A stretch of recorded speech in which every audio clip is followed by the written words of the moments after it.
నరసరావుపేటలో district level పారా Olympics క్రీడలు ముఖ్య అతిథిగా పాల్గొని ప్రారంభించిన ఎమ్మెల్యే డాక్టర్ చదలవాడ అరవిందబాబు. పల్నాడు జిల్లాలోని నరసరావుపేటలో శంకర భారతీపురం జెడ్పీహెచ్ఎస్ స్కూల్లో డిస్ట్రిక్ట్ లెవెల్ వన్డే స్పోర్ట్స్ పారా ఒలింపిక్స్ కార్యక్రమం సోమవారం ఘనంగా నిర్వహించారు.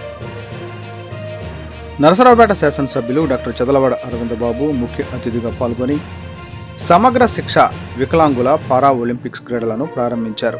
ఈ కార్యక్రమంలో జిల్లా నుంచి దాదాపు 300 మంది వికలాంగ విద్యార్థులు పాల్గొన్నారు.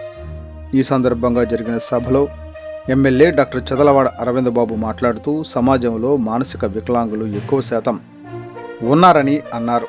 వారి కన్నా శారీరక వికలాంగులు చాలా ఉన్నతులు అని ఆయన పేర్కొన్నారు.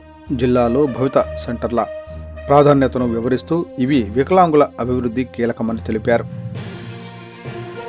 భవితా సెంటర్ల ద్వారా వికలాంగ విద్యార్థులకు ఫిజియోథెరపీ, ఇతర సౌకర్యాలు అందుబాటులో ఉంటాయి.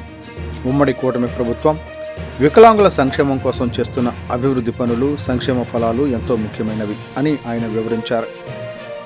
జిల్లా విద్యాశాఖ అధికారిణి చంద్రకళ మాట్లాడుతూ జిల్లాలో సుమారు 6,000 మంది వికలాంగ విద్యార్థులు ఉన్నారని తెలిపారు. 28 మండలాల్లో భవితా సెంటర్లు ఉన్నాయని, వీటి ద్వారా వికలాంగులకు అవసరమైన సేవలు అందిస్తున్నామని చెప్పారు.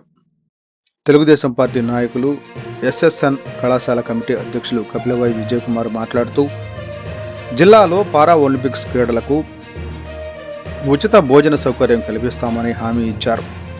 అలాగే క్రీడా ప్రాంగణాన్ని ఎస్ఎస్ఎన్ కళాశాలలో జరుపుకునేందుకు అనుమతి ఇస్తామని తెలిపారు. ఈ కార్యక్రమంలో ఉమ్మడి కూటమి నాయకులు పాల్గొన్నారు.